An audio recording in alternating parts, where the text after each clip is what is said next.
Hey, what's up, everybody? I'm Justin Young, and that man right there is none other than Josh Check, and this is the Fast Break right here on hoopscene.com. We appreciate you watching. It's been a while since we've done a podcast. We've had a very busy summer.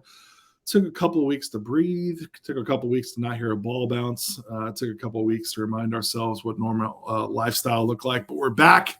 And in the meantime, a lot of things have happened, Josh. Twitter is now X. College sports are now whatever. It's a jigsaw puzzle. At this point, they might be X as well. Yeah, they might be X as well. You're right. You're absolutely right.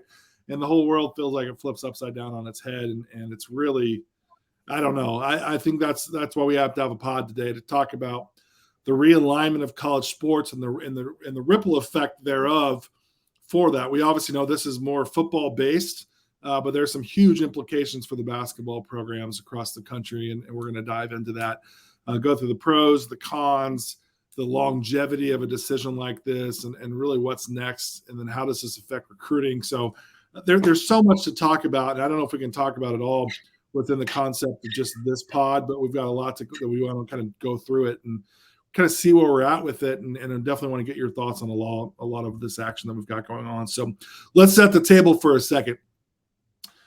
So you wake up, it's a normal summer day. We hear about, last year it was UCLA and USC going to the Big Ten, which is a really odd move, in my opinion, going from the West Coast all the way out there to the East Coast and really Midwest. I don't quite understand it, but it happened. A year later, we see all these different things happening. Oregon and Washington leave the league. And then all of a sudden, Arizona leaves and Arizona State leave. And who am I forgetting? Is that everybody? So 5 of the Pac-12 teams leave in a matter of a day. So that only leaves Washington State, Oregon State, Cal, and Stanford, some of the original founders of the Pac-8, I guess it was, that are now kind of left standing. There's only 4 teams left in the league that are standing and going, what in the world just happened? Oh, Utah left. I forgot about Utah as well. And so now, I don't know about you, but I have to literally Google what conference is XYZ team in now? Because it's so hard to keep up. But the ripple effect of that has really dominated the headlines, and rightfully so. And so now we have to worry about college sports and really what's going on. And so now you've got these mega conferences that are designed for television. You've got these unbelievable football opportunities. You've got unbelievable basketball opportunities. Don't get me wrong. It's going to be pretty sweet watching UCLA going into Ann Arbor and Michigan going all the way out and playing UCLA, right? Like these types of matchups are really cool. I really like that a lot. I like the randomness of and again, I don't remember who's going to which league, but like Kansas and Oregon, right? You've got like these huge power programs, Nike playing Adidas, right? And so now you've got like these really cool things that are happening that maybe we didn't normally get. But it really is, to me, is put college sports on its head. And I do wonder about the ripple effect of how this kind of plays out, not just in the moment next year, but moving forward. I know you're kind of out taking a little bit of a breather, but as you're kind of, taking this stuff in, what was your thoughts on this, Josh? And is your head still spinning from all this news as well? Well, I think so. I've been in California and in Texas for the last good places to be for all this. Yeah. It's essentially for like the last 2 to 3 weeks. And it felt like I was the reason why this happened. I was in Pac-12 territory and in Big 12 territory, and all this stuff happened while I was doing that. And I was hanging out with, at various points, I was hanging out with friends who are not, in the basketball sphere. They exist in a different sphere of my life. Sure. They were even transcended into that world where they were even asking me like, hey, like what schools are in which conferences? And I was like, man, I don't know. I truly don't know. I know that UCLA and USC are in the Big Ten, which makes no sense. And then the rest of it, I have no idea. The people that aren't involved in sports might as well just tell me where teams are, because I have no idea, honestly. Yeah, I mean, it's just changed its whole landscape. And so now I wonder, like, so what happens with the Pac-12, right? There's only 4 teams left. And so now I've heard about the Pac-West. I would imagine that it kind of just devolve, or, not devolves, because that seems like it's like a massive downgrade, but it turns into just an extension of the Mountain West in some regard, right? Like, which Absolutely. Is a good league. I'm a huge Mountain West fan here. Like, truly, like just those late night games are always something I would put on, while going to bed and stuff like that. So it could turn into an extension of that. Yeah, it leaves us with these power conferences now, right? The Big 12, the Big 10, and the SEC, particularly in football. And the ACC, I still think, I think they're going to be in that conversation as well, but they haven't added a lot of teams. And so, let's kind of rewind it a little bit back where Texas A&M left and they went to the SEC. And at the time, like that was such like just a mind-boggling thing that's happened. Now it's just so like normalized that or West Virginia going to the Big 12. Sure, right. And so like it was like the start of like the cracks in the dam, if you will. And now we don't even think twice about it, right? Like it's just normal. But to be honest, like those weren't crazy regionalized things. Now we're seeing like this cross country thing. Like I saw the Big Ten, it was wild, right? Like they had this map of Rutgers like highlighted and all the way down Los Angeles. I mean, that's literally like one corner of the country to the other. That's so crazy. 2,500 miles apart from each other. And to me, I just wonder like what's the point of even having conferences really? And so the whole point of all this is for television, for better games and TV money. And really like we've seen that for college basketball, the billions of dollars that we've seen CBS pump into the NCAA tournament in order to get the exclusive rights to that event. And so to me now, I do wonder like, and we'll get more into it. I don't want to jump ahead of myself, but I do wonder about the longevity of the NCAA and its purpose, which I've always wondered that for a long time anyways. I'm a pretty anti-NCAA guy as it is. But I do wonder what the what now is, and I do wonder how much it trickles down to the players, the high school players, their families, and how much they're paying attention to this to really like that kind of plays into it. So let's kind of go through the pros for a second, if you will, about like this move, and we'll kind of go down some of the things we talked about prior to the show. Obviously, we get better high-end games, right? Yeah. And like as the consumer, to your point, like your friends that you're with over the weekend aren't necessarily sports people, but if there's a huge game on TV, like I grew up in Texas, right? And so the non-sports fan knew when it was Texas OU weekend back in the day, right? In the old Southwest Conference, right? The old Southwest Conference is a Texas State Fair. It was a thing that you paid attention to. It was a big game. I think Notre Dame playing USC is a big football game that people paid attention to for a long time. So now with like this cross, like USC playing Michigan, right, in football, like that's a big game. Yeah, it's huge. Like that's a monster game. So now you're getting that in conference play where that used to be the Rose Bowl, right? And so now you do wonder, well, what's the point of the Rose Bowl? you know what I mean? And so like how does that market? Right. I do think like for football, I think it's great, but for basketball, I mean, you pay close attention to this, Josh. And to be fair, college basketball, I think they don't shrink away from high level games in season. No, I think one of the most applauded bits of news this offseason was was it Kansas, North Carolina, home and home or something like that. Right, it was like, yeah. And it's because of the on-campus environment that's gonna create and all of that.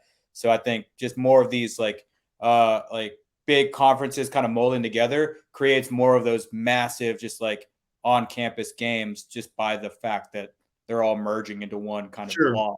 Yeah. Yeah. In basketball, you've got, roughly 12 out-of-conference games that you need to schedule per season, right? Or more, right? 16, depending on how big your league is. And so like you've got a lot of leeway where football, they only have 3 games out of conference they can play because they only have a 10 to 12 game season, right? So like I get that before they get into the playoffs. But I do think, at least for college football, obviously it gives us some better high-end games. For basketball, I don't know if it really matters that much, really, because I think we do have a lot of apples-to-apples opportunities in college basketball that maybe college football doesn't have.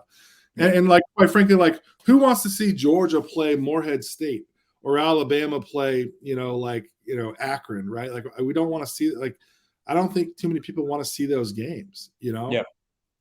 And those are easy tickets to go get for people, right?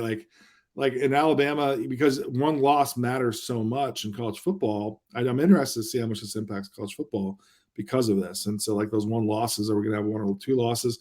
For basketball, I mean, shoot, you can have 10 losses as long as you play the tournament out, you're fine. Right. And we've seen a lot of teams with double-digit losses make the Final Four and, not think twice about it. I mean, how many losses did UConn have this past year? 8, I think.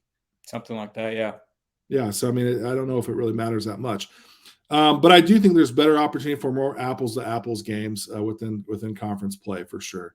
You mentioned it about better on-campus opportunities. In basketball, obviously, we see a lot of great preseason tournaments, right? Like there's a ton in Las Vegas. There's down the Caribbean, there's always these things down there. There's these here in Phoenix, we have a lot of stuff in the wintertime because the weather's so good. You talked about being on campus being a benefit or a pro of this. Do we not have enough good on-campus games as is right now in college basketball? Not really. I don't think so. I think there could be more because when you get for instance, when you get Gonzaga playing, I don't know, whatever, like Arizona in a preseason game and it's in Las Vegas, most of the time those atmospheres are terrible. Like honestly, it's like an empty cavernous gym with like a couple a smattering of fans here and there. Sure. Like the only one of those, like maybe one or two of those preseason events that are like genuinely incredible are like the Maui Invitational because that gym is tiny, and then maybe like Battle for Atlantis because it's just kind of got like that history or whatever. So we have all these MTEs where all these great teams are playing each other, or all these games that were like you look at on paper like that should be pretty good, and they're just being played in front of nobody. So instead of having like Duke and I don't know UCLA play in some kind of meaningless game, might as well move that to a campus, have that played at Cameron Indoor, have that played at Pauley, and make that a really big deal. And I think that this could, provide a couple more of those because you add more teams, you expand these leagues, you expand the league schedules, all that kind of stuff, and you create these bigger atmospheres that make college sports different, right? At the end of the day, college sports are pretty much just about the pomp and circumstance. They're about the atmospheres because obviously the players aren't as good. Good God. People have been telling that for my entire life. But it's just like, this is the different special atmospheres that college sports can bring that make them different. And let me ask you, when you were mentioning all this, it did make me wonder to ask this question. If opportunity presented itself for Duke or North Carolina to leave the ACC, ergo meant that they don't play Duke and Carolina at least twice a season and potentially in the ACC conference tournament, would they leave? Or does that rivalry mean more to both schools athletically than anything else? That's a good question. I honestly think, I don't know how this could work out logistically or anything like that, but I almost feel like that's a package deal, like because of that rivalry. Like if the SEC comes calling, they're not going to be like, all right, we want North Carolina to Duke, screw you. I feel like they're going to want both, or any league that comes calling, I feel like it's going to want both. But look at we've seen other rivalries disintegrate, right? Like to your fan base that you like, Louisville, Kentucky, right? Like disintegrated. Missouri, Kansas disintegrated, right? Like all like these great battles that we've had in years past, they're just gone. Do we have new rivalry opportunity now? I mean, I keep using UCLA and like the Big Ten or USC and the Big Ten. Like, that's just because such a stark difference, Do we care? I think in time, like those fan bases could develop something, like just like one bad instance with, Team X against UCLA, then that turns into a whole thing and that turns into a rivalry and all of that. But at the end of the day, it's the proximity that really matters, I guess. Like when it comes to a rivalry, because you interact with your coworker every day who's a Michigan fan and you're a Michigan State fan. That's what makes those so special. So I guess that the distance would kind of take away from that, but I guess the opportunity presents itself if you're, I don't know. I'm like looking at it, I'm going, I don't know what would be like a new great rivalry. You know what I mean? No, I mean, that's true. Like, I mean, maybe like a Kansas State and Washington just doesn't get me excited, No, I get it. Like maybe just something like pops up at some point in time. You're like, oh, that actually turned out, that materialized well. But I get it. Like the distance really is kind of like, oh, okay, who cares? Like we only see these guys once a year. It doesn't really matter. Okay, I think it's a good time to kind of pivot then to the cons. Like I wonder, does this diminish the NCAA tournament now? Because maybe those teams play each other in the tournament, right? Yeah. Like we had to wait till the tournament for that action to happen. Again, using Kansas State and Washington. Mm-hmm. It's kind of like the All-Star game where at one point in time you were just really excited to see the American League play the National League, you know what I'm saying? But now with like the interleague play, you just see that all the time, so it just doesn't really matter. Like that's kind of what I relate that to. It's like at one point in time you were really excited to see like, oh man, when the Big Ten, because they play that, that Big Ten style, when they get into the tournament, is that going to how's that going to affect them when they have to go up against like an SEC team that plays more up and down? I guess now that you're integrating all these teams together, like certain conference styles doesn't really matter. And I guess, speaking to that point, like when do these conferences that we're making now just turn into one big blob? Well, they should. And it's something that I want to talk about. Like, what's the point? I mean, I don't know. Like, I'll hold that one because I don't want a bunch of people in the comments bash me for my thoughts on this. But like, I don't know if I want it. Like the part of the Big Ten, like it was a certain brand of basketball, and like it just isn't that exciting to me. Like it's like a Ford Taurus. Like I'm just like it's a rental car. You know what I mean? Like it just doesn't do a lot for me personally. Like it's just not the flavor that I particularly like.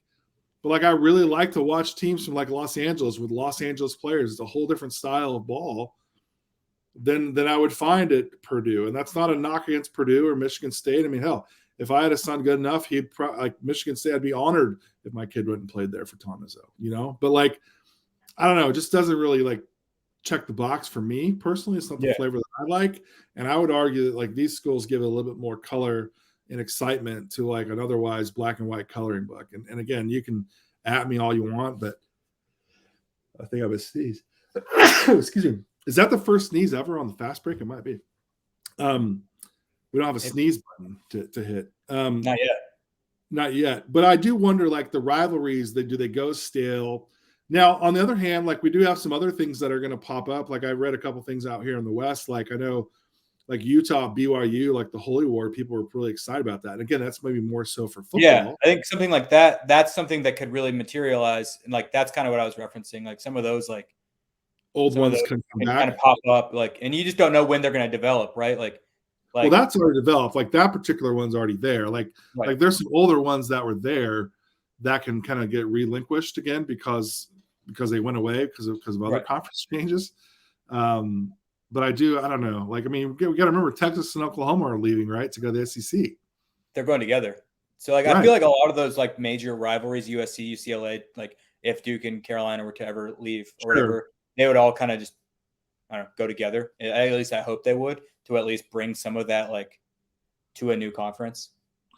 I think a lot of this conversation is all about on the fans, right? Like, I think the fans are, for the most part, I think pretty excited about these moves. I do wonder about the people that are actually playing in the games and coaching the games and like the administration that goes with the games. Like it's a lot of work to run these games, even like within a conference game. Like let's take Washington and USC. Like that's a pretty long trip to go from Seattle to Los Angeles. Okay. Like that's a pretty long trip. And now if you're Washington, you're in the Big 12. Okay. And so now you're going to go play Texas Tech. So to get from Seattle to Lubbock is not an easy trip. It's not an easy trip. That sounds after all of the travels I've just gone through and all of the travel snafus that I've had, that sounds terrible. Go to Waco to go to Baylor, right? Like all these things now, and vice versa, right? So now you got Baylor go from Waco, Texas to Eugene, Oregon. Like you got to go to Dallas or whatever to go to Portland to go to Eugene, and like, I mean that's a ton. And I do wonder, like, at one point does that start to wear down? Now, obviously, they're going to take into consideration, and now there's so many teams that have moved over that you may only have one or two, like, cross, divisional. Like you may have Big 12 West and Big 12 Central and Big 12 East or what. I don't know how they're going to break it all up, but like. You probably can have some crossover where it's not like a ton. To your point, going back to baseball, where, for the most part, the Diamondbacks are always going to play the Dodgers, right? And like, they're always going to have like these games that aren't that crazy. But I do wonder, like, we've seen a lot of coaches really question their desire to stay in college sports coaching because of NIL. And now you add this in where it's an extra, 8 hours of travel that's away from your family, and you still have to recruit, and you're still wondering about your roster from next year because it may be a whole nother 12 guys in your roster. And on top of that, you got to make sure your guys are going to class. Like, I do wonder, like, are we going to see even more college coaches say, you know what, it's just not worth it for me, man. Like, if I'm going to travel this much, I might as well go be a medical sales rep and go make 3 times as much money as what I'm doing because I really don't like it that much. I know. I mean, it's certainly going to add fuel to that fire. We've already seen like so many coaches just kind of tap out, or and then a bunch more that you're like kind of checking your watch, being like, all right, when's Coach X going to call it quits because he's had enough. the new landscape, and then adding this and switching that, and like kind of just changing everything that they know is going to just keep adding fuel to that fire.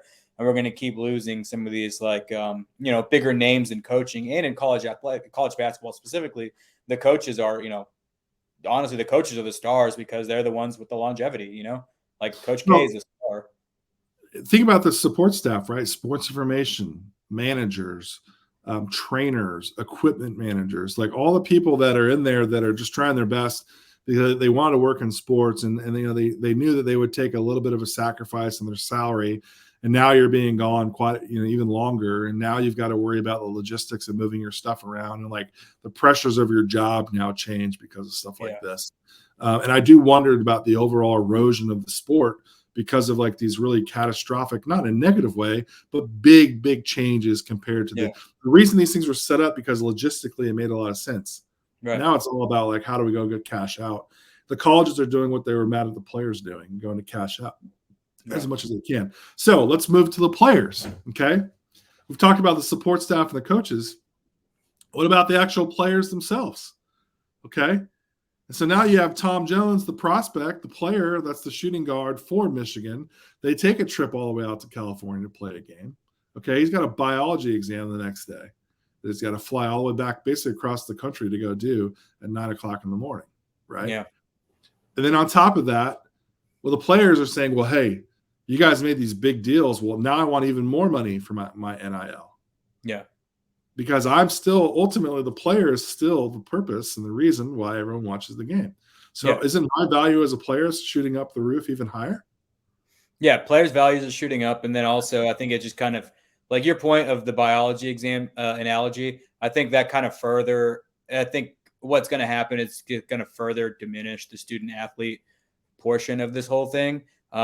Because if we're being perfectly honest, that person's not going to fly back from UCLA to Michigan State to go do that biology exam. And there's just going to be some kind of workaround that they're going to put in place for that, to where maybe he just does like a stupid little online test and it's just taken care of that way. You know what I'm saying? Sure. So I think the whole student athlete aspect of all of this is just going to be kind of further, turned into just a laughable side piece. Well, I mean, I think it just kind of shows the point of like, really, what is the point of the NCAA? You know? Yeah, I know. I mean, actually, so let's look at two schools, for example. Okay, we talked about Texas earlier, and we're talking about Notre Dame. Notre Dame has always been an independent school for the most part, right? Like now they've attached themselves to the ACC for basketball and whatnot, but they're always going to stand on their independent flag, okay, for football. Texas created the Longhorn Network that was eventually picked up by ESPN, right? Like they created their own network 24 hours a day just for the University of Texas, which is a very Texas move in general, the state of Texas. But like, and at the time it was all laughable, but isn't that the point of all of college sports, is to get it on TV, to have a TV product? Yeah. I mean, yeah, it was an arms race to get a network, right? The ACC network, the SEC network. It's all an arms race to get your own network and to generate dollars and all that stuff. So why doesn't the school just do it themselves? Like these two schools have basically done. Like Notre Dame locked up a huge deal with NBC, a massive deal. And if I'm CBS, I'm going to have to ask myself, well, why in the world am I paying out $6 billion for the tournament? Why don't I just run the tournament and own the tournament and get the teams? If the teams have this much power, what's the point of the NCAA? What's the point? Yeah, I mean, at this point, all this money. I'll just pay at this point, there is no point, because the NCAA is just an antiquated like power organization, I guess. And now that the power has been transmitted more towards the players, which should have always been the case, like their whole amateurism model is kind of flying out the window, and like all that stuff. It's all of what they kind of built this whole, I guess, facade on is like just being knocked down. So yeah, like to your point, I guess their whole deal is like just to run a really good tournament that everybody likes for a month of the year. I don't know, man. Like if I'm in the NCAA, I would hope they're having some serious meetings right now to figure out, well, what the hell we're doing. How do we keep our value to these schools? And if I'm a school president, I've got to really ask myself, am I better off independently going to get all this stuff done on my own? I don't want to wait on the Pac-12 conference to get a network deal put together. Okay. Right. Has anybody out there, please in the comments below, do any of you know that the Pac-12 network actually exists? I've never seen it a day in my life. And there's sometimes games on there that I want to watch. And I think it's a mythical entity. I saw it in a hotel one time, and ironically, I don't think I was in the West. That's crazy. I've never seen it. My dad lives in San Diego. I don't think he has it because I've tried to watch games on there before. I certainly don't have it in any city that I've lived in. So I don't know if it exists. Well, we talk about these networks, and you mentioned, like, I'm glad you said the ACC network, SEC network, et cetera, Big Ten, blah, blah, blah. Like, look at the UFC, Ultimate Fighting Championship. Is that what it's called? I don't even know what it stands for. I'm not a big UFC guy. But they do such a good job with their own content, and they've struck a huge deal with ESPN that wouldn't college sports do the same thing, or even the network approach an entity and say, why don't we just own half of it? To me, like, that's the big thing. It's like, what's the point of the NCAA? Does a television network, does ESPN or somebody just come on over the top? I mean, ESPN makes a total sense because majority of their content is all college sports, right? Right. Why don't they just go buy it and run it themselves? And they can, like you said, like, to your point, they can. I mean, I feel like they've shown they can run events well enough to where they can run a tournament, or like at least like teams. Like they'll run it and like learn from their mistakes in like year one or whatever and build it into like the kind of big entity that we know now that we love. So I think, because people always say, oh, well, I love the Cinderella of March Madness. That's cool. But if you ask anybody on the street right now, name one player from Florida Atlantic or Fairleigh Dickinson or Furman, like all these great teams that had success in the tournament, they couldn't do it. Yeah. We love the Cinderellas for the first weekend, but then after that, you want the big Goliath versus Goliath matchups in the Final Four and all that stuff. So to that end, like, let ESPN go create an entity, and they get the 64 best college teams that there is, and like they all compete on their own set of rules. So now I think that leads into a really different conversation, which to me is the crux of college sports, and that's the non-power conference level type of schools that we're talking about. Let me ask you this, Josh. So I don't feel like I've asked you a lot of questions in this conversation, but are those schools, like, what do you think they're benefiting? You think they care about this? You feel like they're being short-sighted? Like the non-power schools, like, what do you think their reaction is long-term to this type of movement, these power conferences being formed? Honestly, I kind of have no idea, because I think this could be a great opportunity to have like a college coach from that level on to ask them in the future, because like, I mean, I truly don't know how this affects them that much, because it's just a bunch of bigger schools just kind of forming into like a big league. So their leagues are kind of remain, at least from my purview, maybe I'm just missing something. Their leagues are remaining pretty unaffected unless like, like those remainder Pac-12 schools, those will enter the league. But like, so let's say like Washington State goes to the Mountain West. Is that really like a big blow to the Mountain West teams that are operating at the top? Like, I think San Diego State is already like a better program and all that stuff. You know what I'm saying? So like, how much different do those? What's the difference for those leagues? Is what I'm getting at. Yeah, like, sure. What your perspective on that is, because you probably have a better understanding of why. I think about Portland State. I think about Kennesaw State. I think about I don't know, Sam Houston State. I think about these types of programs, right? That Wofford. I think about these Chattanooga, right? Schools like this that are very, very good in their space. I don't know if it changes much for them at all. I think it actually may make it even better for them. It could provide them a better, like you brought this up in our conversation earlier, or whenever my brain just doesn't work, but like it might even provide them better recruiting opportunities. It might. I mean, the only thing, the downside, if an entity claims like the top 64 teams and boxes everybody out, then those programs are royally hosed, because those programs, as you and I both know, and we've hung our hat on this at Hoop Scene for the last dozen years, is that we think the gap is really, really small in between these programs. We really do. Mhm. And I do wonder that this does create that gap to get wider now and put these teams in a better situation, almost to like the old days, right? Where we didn't see quite the talent gap. But I still think that, listen, the trajectory of a prospect is different for everybody. And every year there's going to be a guy coming out of a small school that no one's heard about that turns out to be a really good prospect that plays in the NBA. That's a really good player. I just watched the Steph Curry thing on Apple TV the other day. Really good. I'm not sure why Steph Curry still thinks he's underrated. He was a 6th pick in the draft and was an unbelievable college player, but that's neither here nor there. But it was a really cool story to watch. This skinny kid that I never thought would be this good turned out to be a really good player. This happens year in and year out at the non-major level. Yeah. That'll never change. But I do wonder if this curtails some transferring, or maybe it enhances it even more. I have no idea. Yeah. But I do wonder about the non-power schools and like the ripple effect of that. Because to me, that still is the majority of college sports. We have over 350 schools playing Division I basketball.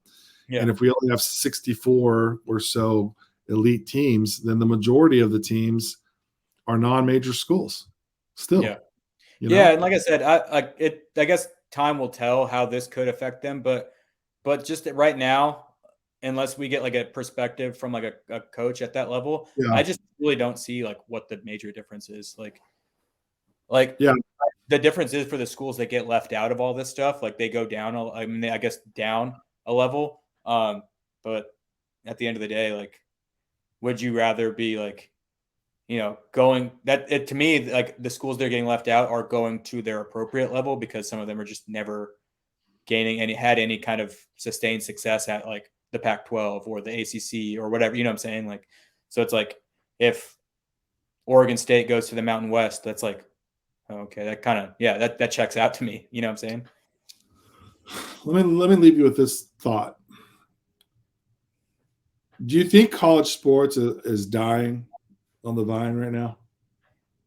I don't know. I don't think college sports is. I think back to our conversation. I think the NCAA is, the entity is, but I think college sports is fine. If you look at like TV ratings and all that stuff, like college basketball still does really well for the time of year it's in. College football is still huge. Like, I mean, I exist in the South and I was just in Texas, and like everywhere, every place on earth is just like college football, this, college basketball, this, it's like, I still I'm think gonna put you on the spot, and I think I know that you don't know the answer to this.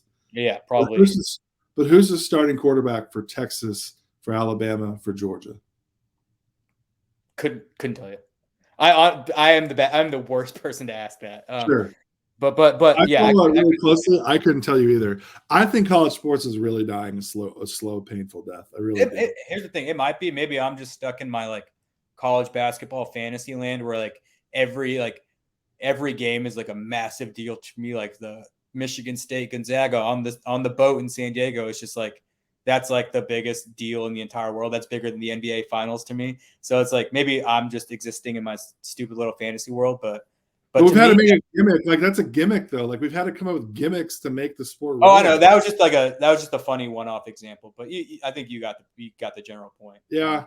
I worry about it, man. I think there's a real erosion happening, right? Like the players deserve everything they're asking for. There's no sort of like curtailing it. There's no sort of management of NIL. I think we're losing really good coaches.